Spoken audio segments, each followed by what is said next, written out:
మీ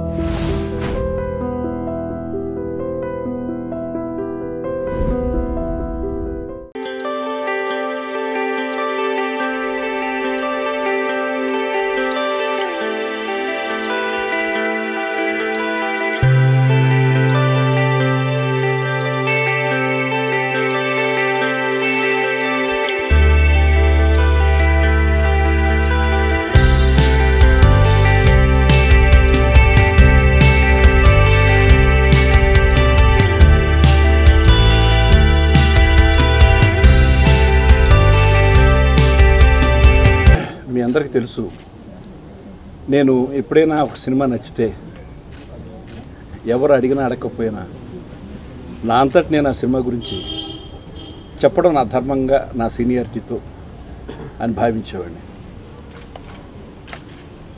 నేను రాత్రి రుద్రం దైవ చూశాను. ఇది చాలా డేంజర్ జోనర్. హిస్టారికల్ సినిమా తీయడం అనేది చాలా డేంజర్ జోనర్. ఒక అల్లూరు సీతారామరాజు ఎంత కష్టపడి ఒక గొప్ప సినిమా తీశారు. ఆంధ్రులు గర్వించదగ్గ సినిమా అది మన చరిత్ర. దాని తర్వాత కొన్నాళ్ళకి నేను తీసిన తాండ్ర పాపారాయుడు, కృష్ణరాజు గారి ప్రొడక్షను. కృష్ణరాజు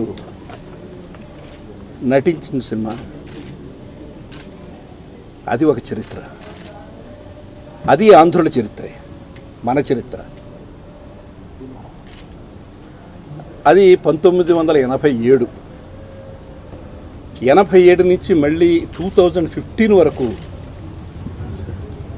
ఇంత భారీ స్థాయిలో మన చరిత్ర హిస్టారికల్ సినిమాలు రాలేదు. దగ్గర దగ్గర 28 సంవత్సరాల గ్యాప్ తర్వాత ఒక హిస్టారికల్ ఫిల్మ్ని, ముఖ్యంగా ఆడియన్స్ ఎంటర్టైన్మెంటు, డాన్సు, ఫైట్సు అని పరిగెడుతున్న సమయంలో ఒక హిస్టారికల్ సినిమా తీయాలి, అది కూడా ఆంధ్రుల చరిత్ర, ఆంధ్రుల సామ్రాజ్యాన్ని గురించి చరిత్ర తీయాలనే ఆలోచనే చాలా డేంజర్ ఆలోచన. నేనైతే ఇప్పట్లో ఈ సాహసం చేయలేను. కానీ గుణశేఖర్ మరి ఎందుకు అంత ధైర్యం తీసుకున్నాడో, రుద్రమదేవి పాత్ర మీద, ఆ కాకతీయ సామ్రాజ్యపు చరిత్ర మీద అతనికి ఉన్నటువంటి ఆ మక్కువ ఈ సినిమాని తీయించింది. ఈ సినిమాకి వెనక ఎక్కడ పెట్టుబడిదారులు లేరు. పెట్టుబడిదారులు లేకుండా ఇంత భారీ చిత్రం తీయడం అనేది నిజంగా సాహసం. తను ఇన్ని సంవత్సరాల్లో సంపాదించుకున్నది మొత్తం పెట్టి అతను పడ్డ కష్టాన్ని చూస్తే ప్రతి వాళ్ళకి అనిపించింది ఈ సినిమా ఆడాలి ఆడాలి ఆడాలి ఇండస్ట్రీ. నేను సినిమా చూసిన తర్వాత నాకు అనిపించింది అతను పడ్డ కష్టం మామూలు కష్టం పడలేదు. ఎందుకంటే హిస్టారికల్ సినిమాలు తీసేటప్పుడు రేజర్ ఎడ్జ్, ఏ పాత్ర ఔచిత్యం తప్పకూడదు. మన ఇష్టం వచ్చిన సన్నివేశాలు పెట్టుకోవడానికి వీల్లేదు, ప్రతిదీ చొప్పించడానికి వీల్లేదు. ఆ ఏదైతే ఉందో ఒక ఫ్రేమ్, ఆ ఫ్రేమ్లోనే సినిమా తీయాలి. అలా తీసాడు సినిమా. ఎంత బాగా తీసాడంటే అక్కడక్కడ ఒరిజినల్ కథకి కొంత కల్పితాలు ఉన్నా చాలా రియలిస్టిక్గా మొదటి నుంచి చివరి వరకు సినిమా ఒక అద్భుతమైన కావ్యంగా తీశాడు.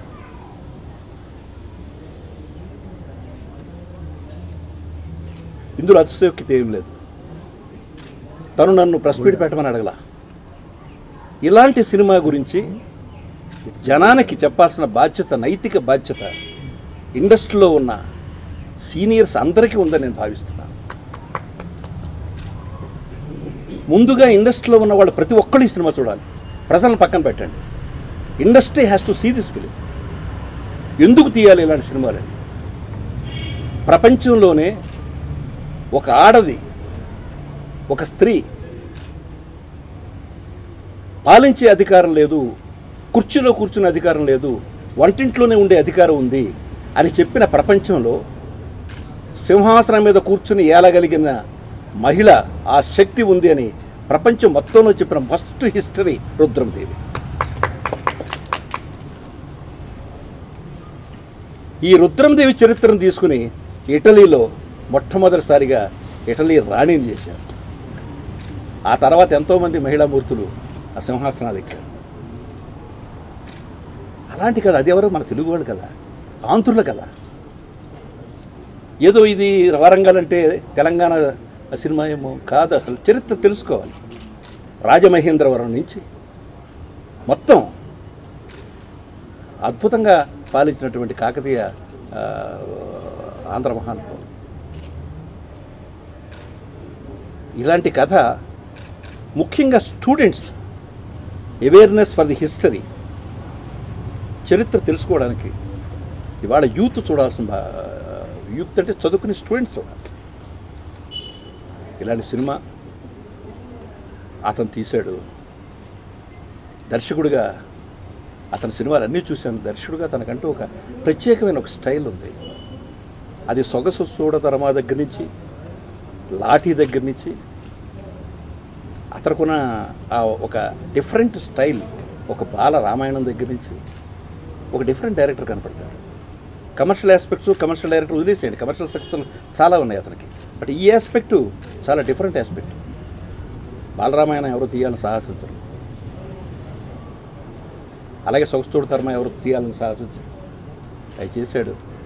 యాజ్ ఏ డైరెక్టర్ నాకు పరిపూర్ణమైనటువంటి ఒక దర్శకుడు నాకు నిజంగా రుద్రమదేవిలో కనిపించాడు.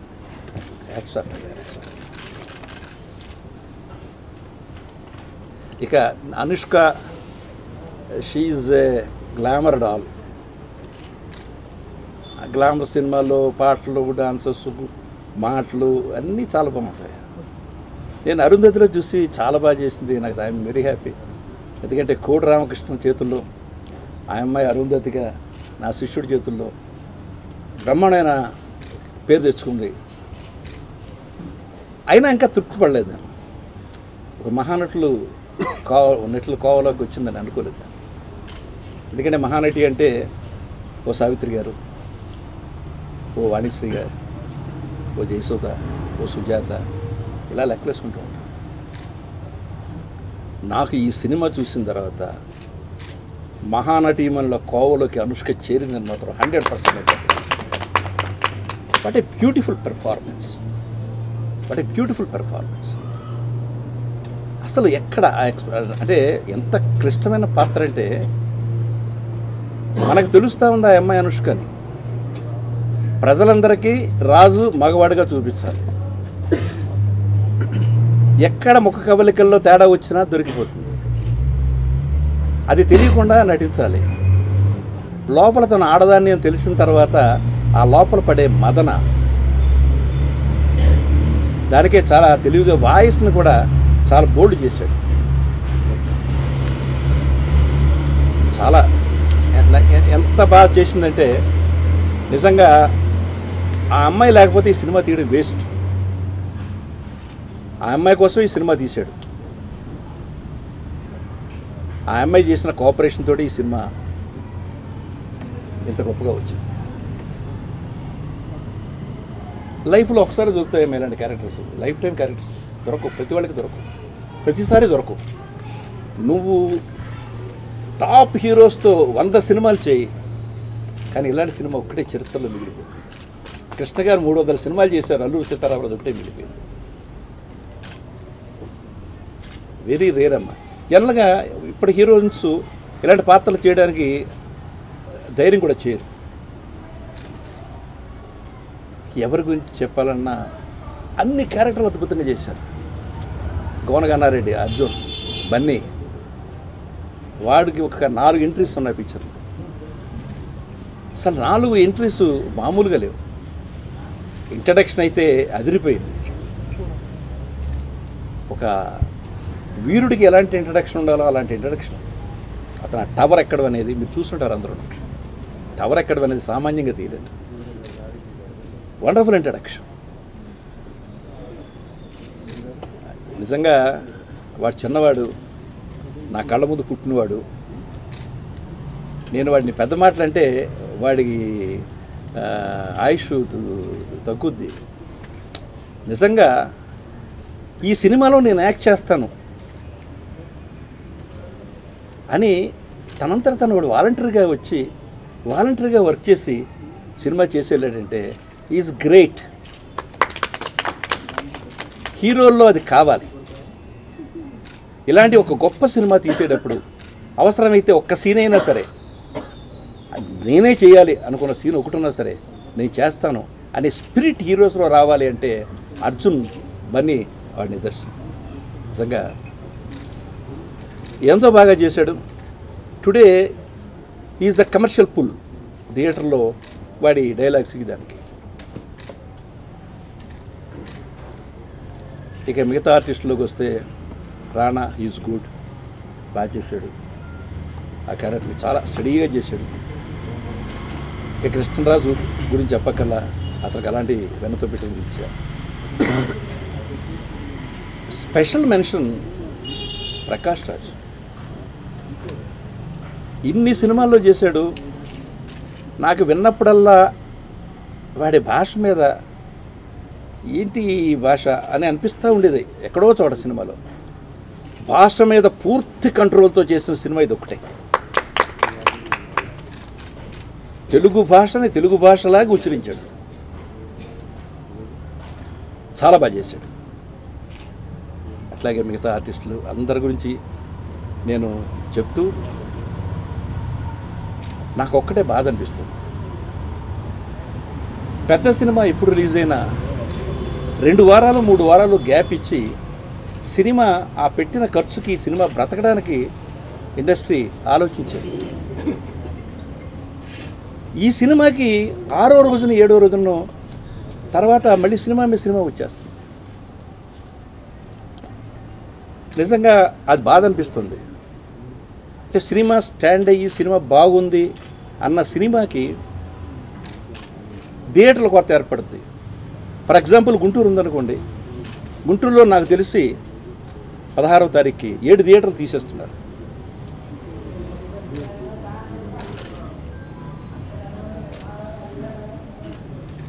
ఏమంటే ముందు కమిట్ చేసుకున్నామంటారు. చాలా సినిమాలు పెద్ద సినిమాలకు మరి గ్యాప్ ఇస్తా వస్తారు. ఇక్కడ ఒక్కసారి 3 సినిమాలు 3 వారాల్లో పెట్టుకోవడం అనేది అది ఎంతవరకు సమంజసం అని, ఎవరు బాగుపడడానికి, ఎవరు నాశనం అయిపోవడానికి, ఎందుకు ఈ పోటీ? పెద్ద సినిమాలకి పండగలు అక్కర్లేదండి. పెద్ద హీరోల సినిమాలకి పండగలు అక్కర్లేదు. వాళ్ళు ఏ రోజు సినిమా రిలీజ్ చేస్తారో ఆ రోజే పండగ జనాలకి. పండగల కోసం వెంపర్లాడాల్సిన అవసరం లేదు నా దృష్టిలో, నా ఎక్స్పీరియన్స్లో. అవి చేతకాని economics. Clean gap 2 weeks gap ఇచ్చుకుంటే అన్ని సినిమాలు బ్రతుకుతాయి.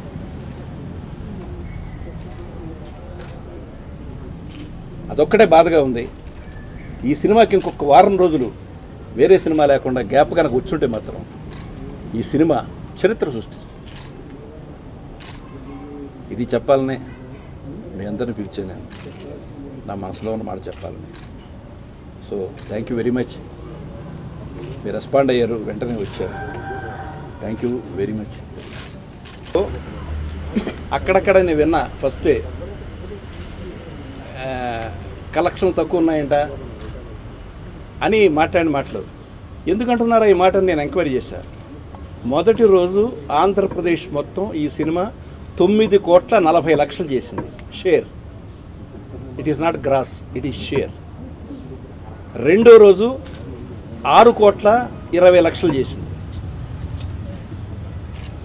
నిన్న 6,90,00,000 చేసింది. This is the share. మరి అక్కడక్కడ ఇండస్ట్రీలో మరి ఎందుకు బహుశా ఎవరు చూడలేదు అనుకుంటున్నాను. ఎందుకంటే ఇక్కడి నుంచి ఫోన్ చేస్తారు ఎలా ఉందని. పర్వాలేదండి, బాగానే ఉందండి అంటారు అవతల. బాగానే ఉందనేది మామూలు మాట, అది బాగుందని అర్థం. అది మా జిల్లాల్లో బాగానే ఉందండి అంటే చాలా బాగుందని అర్థం. ఇక్కడ బాగానే ఉందంటే పర్లేదు యావరేజ్ అంటే అంటారు. So this is the real figures of the film ఏ తక్కువ చేయట్లా, చాలా ఎక్స్ట్రాడనరీగా చేస్తారు. ఒక బాహుబలి అనే సినిమాని పక్కకు పెడితే, ఆ కలెక్షన్స్ పక్కకు పెడితే, I think this is the highest. అందరికీ చాలా చాలా థ్యాంక్ యూ, బికాస్ ప్రతి ఒక్క స్టెప్లో మమ్మల్ని సపోర్ట్ చేశారు. అండ్ ఈరోజు media, press and film industry వాళ్ళందరికీ అండ్ ఆడియన్స్ అందరికీ మనకి ఇంత మంచి ఒక రెస్పాన్స్ ఇచ్చి అప్రిషియేట్ చేసిన, మన హార్డ్ వర్క్ అప్రిషియేట్ చేసిన ప్రతి ఒక్కరి సపోర్ట్కి thank you very much. And mainly one thing అండి, ఈరోజు గుణశేఖర్ గారు ఫోన్ చేసి దాసరి గారు రమ్మన్నారు, మూవీ చూసి ఎంత నచ్చింది, దాసరి గారే మాట్లాడాలని చెప్పినప్పుడు నాకు అర్థం కాలేదు. నేను గుణశేఖర్ గారితో పాటు వచ్చేసాను. బట్ డెఫినెట్గా దాసరి గారిని కలిసిన తర్వాత నేను ఎప్పుడు అనుకోలేదు ఆయన చెప్పిన మాటలు, ఆయన ఇచ్చిన ఇన్స్పిరేషన్ అండ్ ఒక మనం చేసిన హార్డ్ వర్క్కి ఆయన ఇచ్చిన words is very very big inspiration అండి. Thank you. So it feels worth అండి మన అందరికి కష్టపడిన ఈ 3 years. గుణశేఖర్ గారు థ్యాంక్ యూ ఇలాంటి ఒక రోల్ ఇచ్చిన దానికి. అండ్ ప్రతి ఒక్కరు ఈ ఫిలింలో వర్క్ చేసిన ప్రతి ఒక్క టెక్నీషియన్స్ ప్రతి ఒక్కరు చాలా హార్డ్ వర్క్ చేశారు. సో ఈరోజు దాసరి గారు ఈ ప్రెస్ మీట్ పెట్టి దాన్ని అప్రిషియేట్ చేశారు. So that itself is a big success మన కోసం. Thank you very much. నాకు మాత్రమే కాదు, ప్రేక్షకులందరికీ కూడా అదృష్టం. ఎందుకంటే ఆయన ఎన్నో గొప్ప సినిమాలు తీశారు, ఆయన టచ్ అయిన జోనర్ లేదు. అలాంటిది ఆయన తీసిన ఒక తాండ్రపాపడైన ఒక మైల్ స్టోన్ ఫిలిం తర్వాత 30 ఏళ్ళ తర్వాత రుద్రమదేవి రావడం ఏంటి, ఈ మధ్యలో ఎన్నో వచ్చి ఉండాలి. సో ఈ రోజున ఆయన ఇచ్చిన ఇన్స్పిరేషన్, ఆయన సినిమాలు చూస్తూ ఎదిగిన నాకు ఆయన పక్కన కూర్చొని ఆయనతో పాటు ఇలాగా స్టేజ్ పంచుకోవడం అనేది నిజంగా ఇది ఇంకా నాకు చాలా ఇన్స్పిరేషన్గా ఉంది. అంటే ఒక మంచి సినిమా తీస్తే అది నేనే కాదు, గురువుగారు ఒక చిన్న సినిమా అడు 10 లక్షల్లో తీసిన వాడిని కూడా పిలిచి ఆయన అభినందించిన రోజులు చూసి మనం ఎంతో ఇన్స్పైర్ అయ్యాం. అలాగే ఈ రోజున ఆయన అంతటా ఆయన సినిమా చూసి నాకు ఫోన్ చేసి, గుణశేఖర్ నువ్వు మామూలు సినిమా తీయలేదయ్యా, నాకు తెలుసు ఒక దర్శకుడిగా పెయిన్ ఏంటనేది, అలాంటిది నువ్వే నిర్మాతగా కూడా ఇలాంటి గొప్ప సినిమా తీసావు, నీ సినిమా గురించి చెప్పాలయా, నా బాధ్యత, నేను చెప్తున్నాను, రేపు ప్రెస్ మీట్ అనేసరికి నేను గౌరవంగా ఈ ప్రెస్ మీట్కి హాజరవ్వడం జరిగింది. అలాగే అనుష్క గారికి సినిమా రిలీజ్ అయిన దగ్గర నుంచి దిష్టి తగిలి పాపం జ్వరంతో ఉన్నారు ఆవిడ. ఆ రోజు రిలీజ్ రోజున నేనే దేవి థియేటర్కి అనవసరం తీసుకెళ్ళాను. దేవిలో రుద్రమదేవి సినిమా ఓపెనింగ్ రోజున చూస్తూ ప్రేక్షకులందరూ కూడా స్క్రీన్ చూడడం అనేసి ఈవినే చూస్తున్నారు, రుద్రమ్మ రుద్రమ్మ అంటూ. దిష్టి తగిలి పాపం జ్వరంతో పడుకున్నారు. రాత్రి ఆవిడకి ఫోన్ చేసి, అమ్మ మీ జ్వరం అంతా కూడా ఎగిరిపోద్ది, మనకి దాసరి నారాయణరావు గారు ఈ సినిమా గురించి ఇన్స్పైర్ అయ్యారు, ఆ సినిమా గురించి ఆయన చెప్తున్నారు, మనం వెళ్ళి ఆయన పక్కన కూర్చుంటే మీ జ్వరం పటాపంచలు అయిపోద్దని చెప్పి ఆవిడ పాపం తీసుకొచ్చాను. ఆవిడకి యాక్చువల్ థ్రోట్ ఇన్ఫెక్షన్ కూడా ఉంది, మాట్లాడనే పరిస్థితిలో కూడా ఉన్నారు. అయినా గురువు గారు ఇచ్చిన ఇన్స్పిరేషన్ తోటి మీ అందరితో షేర్ చేసుకోవాలని ఇలా వచ్చాం. చాలా చాలా ఆనందంగా ఉందండి. సినిమాని ఆదరిస్తున్న ప్రేక్షకులు అందరూ కూడా, అంటే విమర్శకుల మేధస్సును మెప్పించలేకపోయినామో కానీ ప్రేక్షకుల మనస్సుల్లో మాత్రం వాళ్ళు నాకు గొప్ప చోటు ఇచ్చారు. అందుకని వాళ్ళందరికీ కూడా చాలా చాలా కృతజ్ఞతలండి. ముఖ్యంగా ఎన్నో సినిమాలు మనం సక్సెస్ సినిమాలు చేస్తూ ఉంటాం. అందరూ కూడా మీ బోటి మిత్రులు ఏంటి, తెలిసిన బంధుమిత్రులు కానీ కొందరు ప్రేక్షకులు కానీ మన నెంబర్లు తెలుసుకొని కంగ్రాట్స్ అని మెసేజ్ పెడుతుంటారు. మొట్టమొదటిసారిగా థ్యాంక్స్ అనే మెసేజ్లు అందుకుంటున్నాను. అందరూ కూడా చాలా గొప్ప సినిమా ఇచ్చారు సార్ మన తెలుగు చిత్ర పరిశ్రమకి, మన తెలుగు వారందరికీ మీరు ఇచ్చిన కానుకగా భావిస్తున్నాం, థ్యాంక్స్ అని మెసేజ్లు పెడుతున్న అందరికీ కూడా శతకోటి వందనాలండి. ఈ సినిమాని ఇంకా ఇలాగ ఆదరించి ముందుకు తీసుకెళ్తారని ఆశిస్తున్నాను. నన్నే మోసం చేస్తారా? నీ దగ్గర పవర్ ఉందా నాకు ఉందేందుకు చెప్పలేదు? కిస్ ఎక్కడ చేయాలి? ఇక్కడ. ఇది నిజంగా దయ్యమే. వీళ్ళు సినిమాలు తీస్తున్నారా, క్షుద్ర పూజలు చేస్తున్నారా?